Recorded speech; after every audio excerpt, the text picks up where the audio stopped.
Hello, जय हिंद। हम करेंगे नवंबर 12th के करंट अफेयर का revision. So let's start. Who has received the title of India's most generous philanthropist for the third time in the recent philanthropist list 2024? philanthropist का मतलब होता है परोपकारी, जो बहुत सारी अपने अर्निंग है वो दान कर देता है। तो ये है शिव नाडर। ये किसकी लिस्ट है? तो ये हुर्रून की लिस्ट है। एक फोर्ब्स की भी लिस्ट आती है। Next, what position will India get in the world in wind energy capacity in year 2024? तो इंडिया को 4th पोजीशन मिल जाएगी।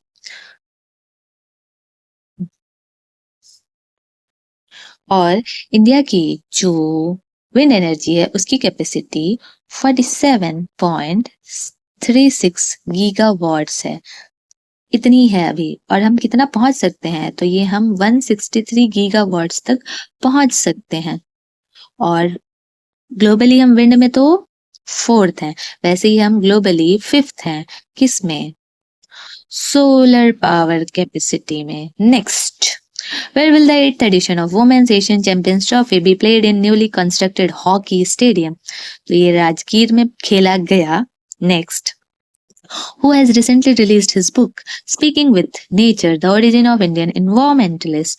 तो ये है रामचंद्र गुहा जी की book. Next, on the occasion of whose birth anniversary National Education Day celebrated? तो ये होता है मौलाना अबुल कलाम आजाद की बर्थ एनिवर्सरी पे 11 नवंबर को नेशनल एजुकेशन डे सेलिब्रेट किया जाता है। Next, Rohini Nayyar award is given to honor people who have made significant contribution in which field of India? तो रूरल डेवलपमेंट, ग्रामीण क्षेत्र में। और इस बार का जो अवार्ड है वो अनिल प्रधान जी को दिया गया है। Next, which state had recently launched the free LPG cylinder distribution scheme Deepam 2? तो ये लॉन्च किया है आंध्र प्रदेश ने। सेंट्रल लेवल पे कोई स्कीम थी? यस, प्रधानमंत्री उज्ज्वला योजना।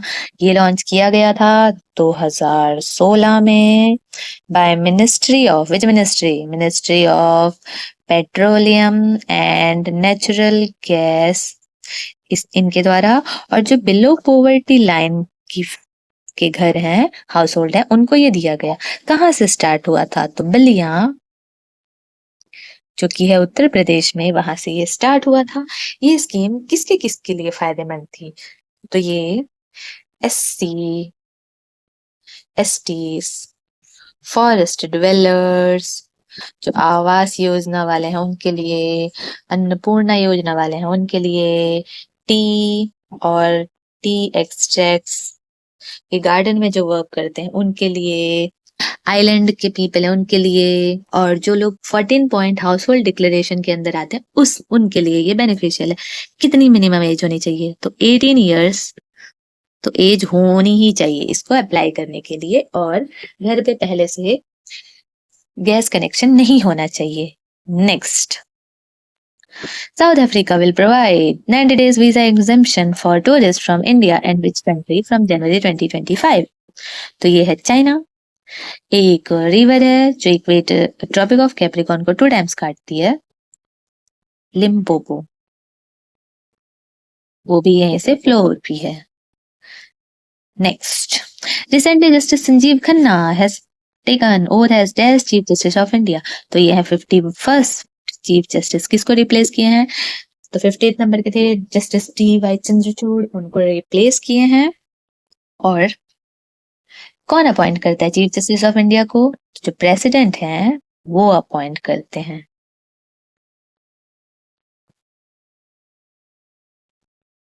Next, recently on which date was world vaccination day?